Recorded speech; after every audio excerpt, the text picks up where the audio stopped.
सबसे पहले मैं आपसे जानना चाहूंगा, according to you what is the ideology of success? Thank you very much first of all असी भाई फॉर इनवाइटिंग मी हियर और मुझे खुशी हुई।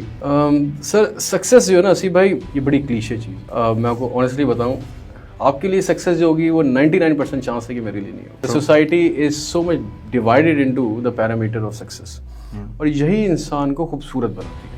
यही चीज़ इंसान को, आपके लिए आपका पहना हुआ जो कमीज़ का रंग है बहुत अच्छा हो सकता है, मेरे लिए अच्छा नहीं होगा, मुझे बिल्कुल नहीं पसंद, और जो मैंने पहना हो आपको ना पसंद। ये हमारे जो चॉइसेस के डिफरेंसेस है ना, यही इंसान को डायनेमिक बनाती है और दुनिया के अंदर जिससे ना बैलेंस क्रिएट रहता है। सही।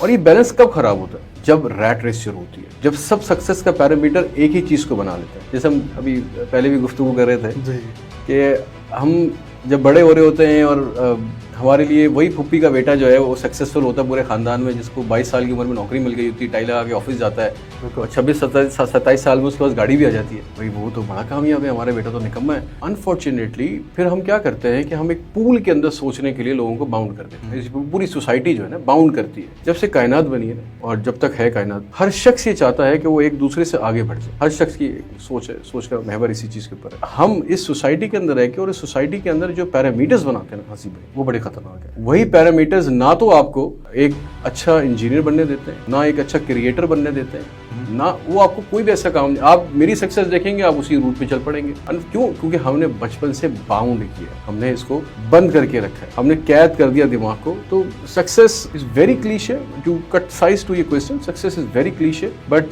सक्सेस के पैरामीटर्स के लिए आपको सोसाइटी को ना बहुत ओपन लोगों को ग्राउंड देना पड़ेगा आज से।